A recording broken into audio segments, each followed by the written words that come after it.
So ఇక తెలంగాణ పక్కన పెడితే ఆంధ్రాకి వద్దాం. అమరావతి రాజధాని మరోసారి పార్లమెంట్ లో రాజధానికి అమరావతి అని చెప్పి కేంద్ర మంత్రి చెప్పడం, మ్యాప్ కూడా ఇదే అని చెప్పి ఆయన చెప్పిన పరిస్థితి. ఓ పక్క జగన్మోహన్ రెడ్డి వైజాగ్ అంటున్న పరిస్థితి. ఏమంటారు అసలు? జగన్మోహన్ రెడ్డి వైజాగ్ అనే మాట నేనైతే నమ్మను. ఎందుకంటే గతంలో ఇప్పుడు 50 సార్లు వేసాడు ఆయన, 50 సార్లు డేట్లు పెట్టాడు, 50 సార్లు మార్చాడు. ఏంది ఆయన పోయేది? ఎట్టపోతాడు అసలు ఆయన? అగ్రిమెంట్లు చూసుకోవాలి కదా వాళ్ళు.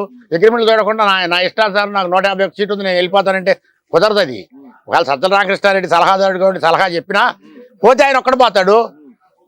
సీఎం క్యాంప్ ఆఫీస్ ఎక్కడైనా పెట్టుకోవచ్చు. ఆయన ఇంటికాడ పెట్టుకోమని ఎవడు కాదన్నాడు. ఏదైనా సరే రాజధాని తీసుకెళ్ళటం వాళ్ళ తరం కాదు కదా, వైసీపీ తరం కాదు కదా, ఎవరి తరం అవదు. కేవలం మా కాంగ్రెస్ తరం కూడా అవదు. మా కాంగ్రెస్ కూడా ఇక్కడే పెట్టాలి. అదే రాహుల్ గాంధీ గారు చెప్పాడు కూడా, గతంలో కూడా చెప్పాడు, రాష్ట్రానికి రాజధాని అమరావతి, అది ఏకైక రాజధాని, అది అమరావతి అని నొక్కి ఒక్కని చెప్పాడు. ఇవాళ తొలిసారి రేపు సెంట్రల్లో రాహుల్ గాంధీ గారు వస్తే మాకు ప్రత్యేక హోదా ఇస్తారు. నెక్స్ట్ మా రాజధానికి ఎంతో కొంత మాకు ఉపయోగపడి మా రాజధాని నిర్మాణానికి కూడా సహాయ సహకారాలు అందిస్తారు. ఆ నమ్మకంతో ఇవాళ చంద్రబాబు నాయుడు గారు తెలంగాణలో కూడా మరి బాబు గారి పేరు వినపడుతుంది కదా, ఎక్కడైనా సరే పార్టీలకు అతీతంగా మాట్లాడుకోవాలి. ఏదైనా నీతి నిజాయితీగా మాట్లాడుతూ నేర్చుకోవాలా. రాజకీయ ప్రజాపాలకులు అనేవాళ్ళు నిజాయితీగా మాట్లాడుతూ నేర్చుకోవాలి. కానీ అబద్ధాలు ఎప్పుడో డ్యామ్ మొదలుపెట్టి ఆయన 71% చేసిపోతే పోలవరం, ఇవాళ మీరేం చెబుతున్నారు? అంబటి రాంబాబు ఏం చెబుతున్నాడు? సిగ్గుండి చెబుతున్నాడా? 4 సంవత్సరాలన్నారా, దగ్గర 5వ సంవత్సరం అయిపోతుంది. ఇవాళ వాళ్ళు తప్పులు చేశారు, చంద్రబాబు నాయుడు తప్పు చేశాడని మా ఎత్తిరంకు 10 రంకు మాటలు మాట్లాడిపోతే అంబటి రాంబాబు వీళ్ళు ఏమన్నా ఒక రాయి పెట్టారా, ఒక కంకర, ఒక సిమెంట్ కట్ట, ఏదైనా సరే వీళ్ళు చేయగలిగారా? ఎక్కడ ఏం చేశారు వీళ్ళు? డెవలప్ ఎక్కడ ఏం చేయాలి? డెవలప్ అనేది ఆంధ్ర రాష్ట్రంలో డెవలప్ లేదు. జగన్మోహన్ రెడ్డి వల్ల 100కి 100 పాళ్ళు కాదు. అంతే తప్ప ఈ బస్సు యాత్రలు పెట్టుకోమనో ఆయన యాత్రలను పెట్టుకోమనో అక్కడ తెలంగాణలో ఏమైందో ఇక్కడ అదే రిపీట్ అయింది, దానికంటే ఎక్కువ రిపీట్ అయింది. ఇక్కడ అంత పిచ్చోళ్ళేం కాదు. జగన్మోహన్ రెడ్డి చెప్పే మాటలన్నీ, సాక్షులు చెప్పే మాటలన్నీ ఇవన్నీ చూసి ఎవడు ఓటేయడు. ఇలా ఇక్కడ ఈయనకి ఎక్కడ సరిదిద్దుకునే అవకాశాలు అంటూ లేవు. ఇవాళ కూడా 3 రాజధానులు అంటే ఆయన సజ్జల రామకృష్ణారెడ్డి మాటిని ఇంకా ఏడాది సరిదిద్దుకునేది. సరిదిద్దేవాడైతే సంవత్సరం నుంచి సరిదిద్దాలా. ఇవాళ ఇప్పుడు 3 నెలలు ఇక ఎలక్షన్ ఉంది. 3 నెలల్లో ఏం సరిదిద్దాడు ఆయన? సంక్షేమ కార్యక్రమాలే సరిదిద్దాడా, అభివృద్ధి కార్యక్రమాలే చేస్తాడు? ఇలా రోడ్లు పోయాలి, రోడ్లన్నీ గోతులు మయం.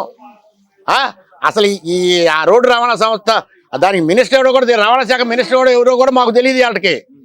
మరి ఆ మినిస్టర్ ఒకసారైనా బయటకు వచ్చి మరి రోడ్డు ఎట్లుండే అసలు ఆ మినిస్టర్కి తెలియదు. మండలం రోడ్డు లేదా, జిల్లా రోడ్డు లేదా, R&B రోడ్లు వేయా, మరి హైవే రోడ్లు వేయా అని ఆడికి తెలుసా? తెలిస్తే మాట్లాడాలి కదా ఒకసారి ప్రెస్ మీట్లకు వచ్చి. అసలు ఆ మాట్లాడే పరిస్థితి లేదు కదా మా నాయకులకి. ఆంధ్రాలో ఉన్న నాయకులు మొత్తం ఒట్టి దద్దమ్మ నాయకులు చెప్పాలంటే ఒక్క మాటలో. ఏం దద్దమ్మ నాయకులు అంటే కక్ష ధోరణితో రాజకీయం చేసే నాయకులు తప్ప. మనం ప్రజా పరిపాలన కావాలి, ప్రజలకు సేవ చేయాలి, ప్రజలు మన ఎన్నుకున్నారు కాబట్టి ప్రజలకు ఎంతో కొంత మేలు చేయాలనే ఆలోచన ఎవరికన్నా ఉందా? ఉంటే ఆ ఆలోచన ఉంటే ప్రజావేదికే పడేయరు. మరి రాజధాని ఏం చేశారు? చిట్టడివి చేశారు రాజధానిని. మరి చెట్లు పెరిగా అడివైపోయింది.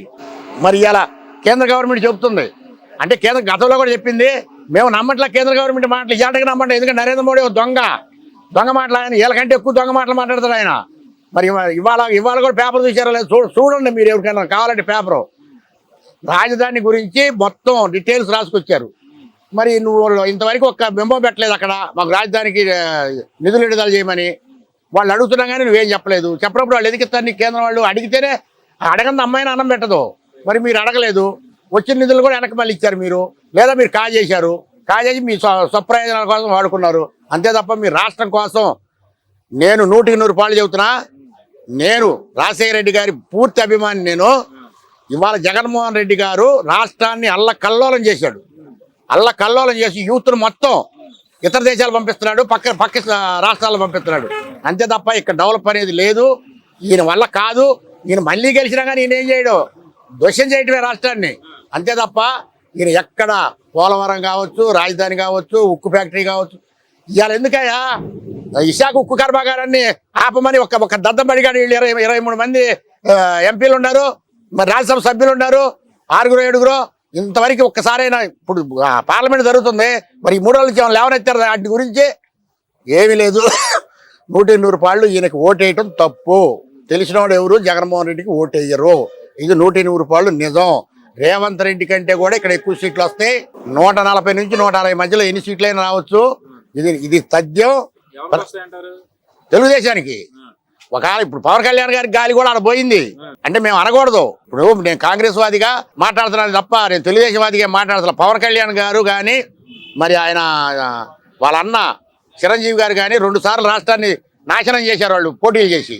లేకపోతే ఈసారికి ఆంధ్ర రాష్ట్రం బ్రహ్మాండంగా ఉండేది. ఈ పాటికి మొన్న ఆయన ఇడిగా అయిపోతే మొన్నే చంద్రబాబు వచ్చి ఈ పాటి రాష్ట్రం బాగుండేది కదా, సస్యశ్యామలంగా ఉండేది రాష్ట్రం. అట్లాంటి రాష్ట్రాన్ని ఎలా దిక్కులేని రాష్ట్రంగా ఒక అనాథ రాష్ట్రంగా చేశారు. రాజధాని లేని రాష్ట్రం అంటే ఏదైనా అంటే భారతదేశంలో ఆంధ్ర అని మొత్తం చెబుతున్నారు. ఇందాక ఆయన అమెరికా నుంచి కూడా మాట్లాడారు ఒక ఆయన, విన్నారో లేదో మీరు. ఆయన ఏం చెప్తున్నాడు, రాజధాని ఏది అసలు ఇల్లు అంటూ ఒకటి ఉండాలిగా, మన కుటుంబం ఉండాలంటే, మన పిల్లలు మన భార్య ఉండాలంటే మనకి ఇల్లు ఉండాలిగా. ఆ ఇల్లే లేని రాష్ట్రంలో మనం ఏముంటామని ఎటువంటి అటు వలసలు పోతున్నారు. వలసలను ఆపే పరిస్థితి చేయండి బాబు సజ్జల రామకృష్ణారెడ్డి గారు.